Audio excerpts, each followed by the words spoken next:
All right, get ready for some protests. Today is May Day. There's an economic blackout going on. Don't go to retailers. You went yesterday and stocked up for today, and then you'll go tomorrow to get what you didn't. But today you're not going to do anything. I'm Mark. This is Marxisms. Please like, subscribe, and share.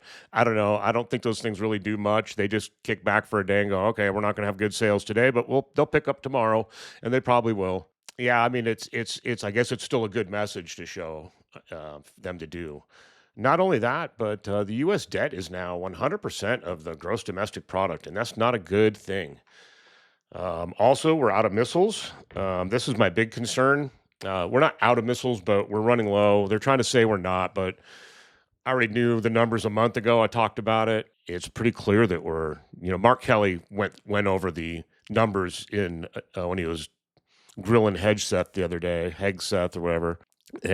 It's clear we're low on them. And I think that's why we're doing this ceasefire. See, now Iran is loving the ceasefire too, because they're digging out missiles that we have previously buried that are still, potentially useful or are useful. Probably most of them are. They can hold out longer than us. I mean, the American people are getting fed up. This war is already less popular than Vietnam. It's the most unpopular war in 76 years or something like that. Nobody's gonna stand for these high gas prices. They're talking $200 a barrel. I don't think it's necessarily gonna get that high anytime soon, but I mean, if this continues, it could. So that leads me to another old problem that I've talked about, like with my Aunt Karen and stuff when she was on. Desperate animal in a corner. Here we've got no way out of this. I mean, what do? Do we put ground troops on the ground? Are we going to continue just bombing them, and it's obviously not doing any good? Are we going to have? So we're going to have to put ground troops on the ground to make this thing stick, because everybody knows that that's how that works. Do we want to do that? That's going to drag this on. It's going to turn into more of a quagmire than it already is, and with more and more U.S. soldiers getting killed. No, screw that. We need to explore other options like getting out of this war. We should have never been in it in the first place. I mean, we had a damn treaty with them in the first place until Trump screwed that up. I know they were probably cheating on it, but you know what? Like I said, they want security against Israel. Israel is a radical regime. I mean, they're not on the up and up. The things that they're doing are not the best.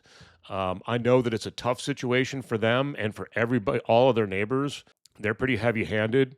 They're pretty dominant in the region, and Iran wants to be able to check that dominance. Hard to blame them, honestly. Our foreign policy is responsible for what's going on. Everybody says, oh, we go back to the 70s and look how we've been at 40-something years. And it's like, no, it's not. It goes back longer than that. And it was our fault to begin with. But anyway, so we're in a situation where we're going to have to put ground troops on the ground or pull out, or continue to bomb them for no reason, waste more money in missiles and destroy the economy even more, or use nuclear weapons to get them to surrender. And that's another thing I'm afraid of. There's not many options here. He's painted himself into a flipping corner. And we need to get out of this. We need to make some kind of peace with Iran. It's not a winnable war. We're not going to win. We're not winning. Anyway, that's my rant for today. Peace. Hey, please check out these videos, like, subscribe, all that stuff. See you in the comments too.